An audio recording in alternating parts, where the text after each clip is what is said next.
ప్రజాదరణ కోల్పోతున్నాననే భయంతో హుటాహుటిన హైదరాబాద్కు వెళ్లి ఈ దేశంలోనే ఎవరు చూడనటువంటి ప్రెస్ మీట్ అని చెప్పి బీఆర్ఎస్ పార్టీ రాష్ట్ర కార్యాలయానికి వెళ్లి ఊకదంపుడు ముచ్చట్లు మాట్లాడిన పుట్టా మధుకు కాటారం మండల కాంగ్రెస్ పార్టీ పక్షాన వారి మాటల్ని తీవ్ర స్థాయిలో ఖండిస్తా ఉన్నాం. మా ప్రియతమ నాయకులు శ్రీధర్ బాబు గారి గురించి వారికి ఆస్కార్ అవార్డు ఇవ్వాలని చెప్పి మాట్లాడిన పుట్టా మధు ఒక్కసారి మీ ఆత్మ విమర్శ చేసుకోవాలి. ఎంతో మంది దళితులను హతమార్చి వారి కుటుంబాలలో ఆగం చేసి ఈరోజు నీవు ఆస్కార్ అవార్డుల గురించి మాట్లాడే నైతిక హక్కు ఉందా? నీకు ఇవ్వాలి ఆస్కార్ అవార్డు.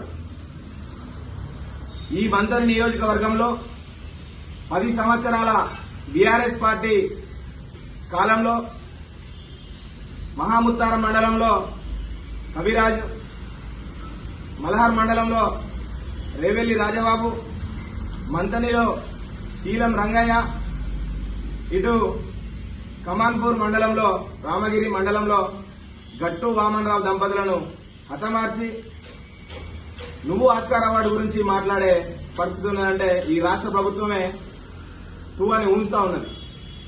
ఒక్కసారి మంతని నియోజకవర్గాన్ని ఉమ్మడి ఆంధ్రప్రదేశ్ లో ఉన్నప్పుడు మంతని నియోజకవర్గం అంటే అభివృద్ధిలో ముందంజలో ఉండేది, ప్రజాశ్రేయస్సులో ముందంజలో ఉండేది, విద్యా వ్యవస్థలో ముందంజలో ఉండేది. నువ్వు 4.5 ఏళ్లు పరిపాలిస్తే హత్యల్లో ముందుందని చెప్పి రాష్ట్రమంతా కూడా చిన్న పిల్లగాని అడిగినా చెప్పగానే చెప్తారు. మరి అదేవిధంగా ఈ నియోజకవర్గానికి కొన్ని వేల కోట్లను మళ్లించి ఈ నియోజకవర్గాన్ని సస్యశ్యామలంగా చేసి ఈ ప్రాంతాన్ని అభివృద్ధి చేయాలి, ఇక్కడున్న అట్టడుగు బడుగు బలహీన వర్గాల విద్యార్థులు చదువుకొని ఉన్నత స్థాయిలో ఉండాలని చెప్పి మా నాయకుడు శ్రీధర్ బాబు గారు జేఎన్టీయూ కావచ్చు, ఇంటర్ డిగ్రీ కాలేజీలు, మోడల్ స్కూళ్లు, ఐటీఐ, పాలిటెక్నిక్ తో పాటు ఈ కాటారం మండల కేంద్రంలో ఏటీసీని తీసుకొచ్చిన చరిత్ర శ్రీధర్ బాబు గారి అని చెప్పి సందర్భంగా తెలియజేస్తున్నా. వాస్తవానికి పుట్టా మధుకు చదువు లేదు కాబట్టి ఈ ఏటీసీ అంటే కూడా ఏంటో తెలియదు. అది తెలుసుకోవాలి. ఇష్టం ఉన్నట్టు మైకు దొరికింది కదా అని చెప్పి పనికిరాని ముచ్చట్లు, ఊకదంపుడు మాటలు మాట్లాడి నీ వ్యక్తిత్వాన్ని కోల్పోతా ఉన్నావు. ఈ నియోజకవర్గంలో ఉన్నటువంటి ప్రజలంతా కూడా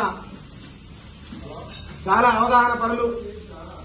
నీకు 4.5 సంవత్సరాలు అవకాశం ఇస్తేనే ఈ నియోజకవర్గాన్ని తుంగలో దొక్కినావు.